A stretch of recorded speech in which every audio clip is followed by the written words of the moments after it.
The Holy Spirit is very much at work in Luke's Gospel.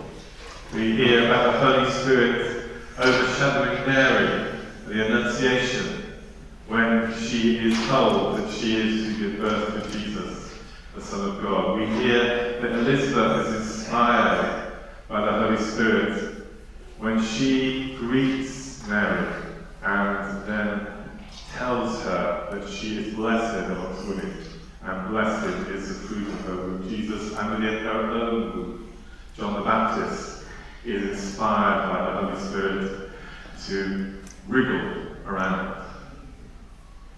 And then John himself, in that inspiration, leads him to be in the desert himself as he preaches to people as an adult.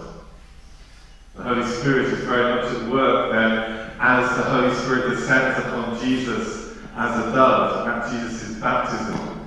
And then, we are told, the opening line of today's sermon, I think, is that Jesus is driven or is sent into the wilderness by the Holy Spirit. The Holy Spirit very much at work in Luke's Gospel. As I think I've said before, in this year of Luke's Gospel, the Holy Spirit is really an important feature of what Luke has to tell us in terms of how the Holy Spirit acts with Jesus, as the Holy Spirit acts with the disciples. So Jesus is in the wilderness, and he's been in the wilderness 40 days and 40 nights. I kind of wonder, is it during his whole time in the wilderness, or is it at the end that these temptations come? Because it says he is famished after being in the wilderness 40 days and 40 nights, and then the tempter comes to him. And he has 3 temptations that are made to him. Firstly, he is tempted with the idea of turning stones into bread. He's famished, we're told, and the devil says to him, "Why don't you turn this stone into bread?" And Jesus says in response to this temptation, "You shall not live by bread alone." And sometimes we interpret this as meaning that material things don't matter. Bread matters. Bread matters to Jesus. Bread to people matters to Jesus. That's why he gave us a prayer. Give us this day our daily bread. Yeah. People being fed matters to God. It matters to Jesus. But what the line you don't get is the following line, and this comes from Deuteronomy, where it says, "You shall not live by bread alone, but by," and we heard it, I think, from our proclamation, "but by the very word that comes from the mouth of God." And that tells us that that's bread physically sustains us. God spiritually sustains us through his Holy Spirit with his word, and as we know, weekly here with his sacrament.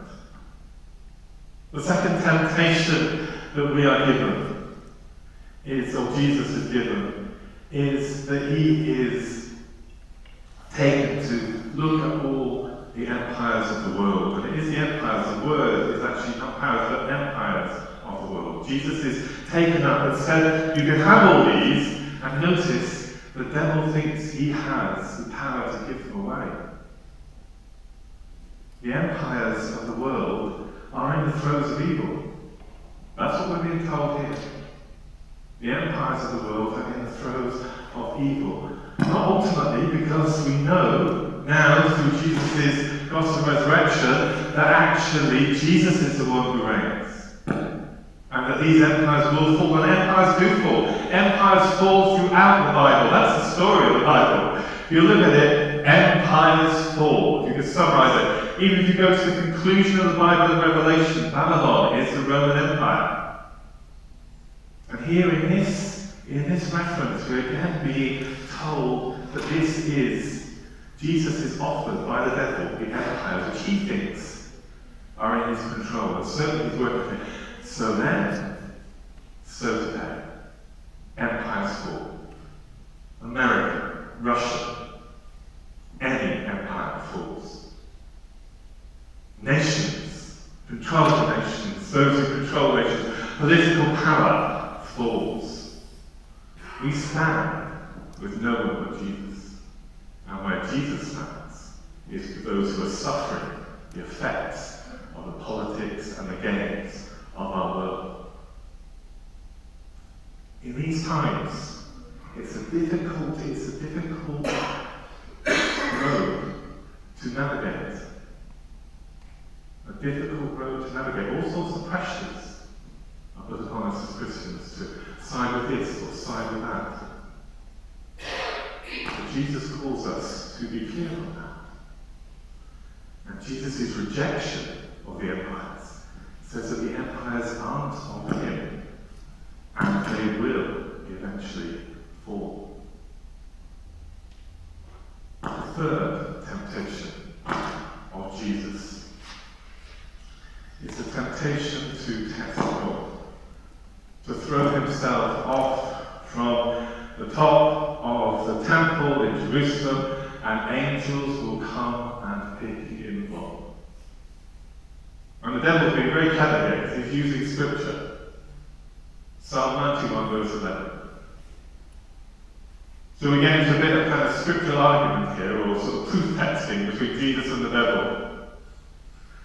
Because Jesus responds, "You shall not put the Lord your God to the test," again from Deuteronomy. You shall not put the Lord your God to the test. So these three temptations of Jesus, we've already talked about maybe how the second one relates to us today. But how do the other two relate to us, to you, and to me in our spiritual journeys? And as we gather to step into Lent. Well, the last one, we do have the temptation to want God to prove to us that he exists. We do have the temptation to want God to prove to us that he exists. Maybe a while ago we had a very powerful religious experience. But maybe drew us into faith. Maybe we've had a sense of just all through our lives, kind of worshipping God and coming to church and finding that actually church gives us a lift. Maybe that disappears. And we say, we want that back. We want that again. There are people, in a sense, who go searching around churches for that same religious experience, that first kind of like charismatic experience that gave them the sense of God's presence. But God calls us to grow. And part of that growth in faith is actually to need to have faith. To not to have proof. To not be constantly shown that God is present, that God is your pocket. I know when I first became a Christian, I used to almost walk around talking as if God was in my pocket. You know, I saw God everywhere, all the time, everything. And in some senses that's really beautiful, but also it's actually quite immature. Because we need faith when we don't see God, because faith tells us that God is there. God is true. That's why we have the traditions of the church, because we practice those traditions in order to say that we do want to step into this and to believe this. Believing is being beloved. Believing is loving something. Loving the scriptures. Loving traditions. Loving the church. Loving Jesus. Without one bang. Spiritual experiences. And that perhaps takes us deeper. If we can actually move into that journey, that takes us deeper and deeper into the reality of God.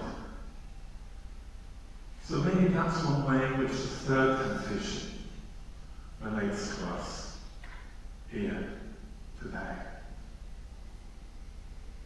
And the first temptation, we shall not give my brother love, relates to it. Because it tells us that we have been given by God spiritual nourishment. We have been given by God practices so that we nourish ourselves in that faith. So when we come to the sacrament, that's God. That's God saying, by the word of of my mouth I will feed you. God comes to us in the practices and in the traditions, in worship, in our prayer, in reading of Scripture, to nourish us. Not necessarily with big spiritual experiences, but to nourish us daily in the walk of faith. That's why the church has practices. That's why the church has things like different types of prayer. That's why we have the sacrament. That's why we break the word. That's why we listen to the Scriptures. This is our nourishment. This is our food. This is living by the word that God gives us. And in living that word, that helps us in allowing ourselves to be nourished by that. By being in community, by reading the Scriptures, by engaging with the sacraments. We are given resources to navigate what can be and is a very dangerous and confusing world.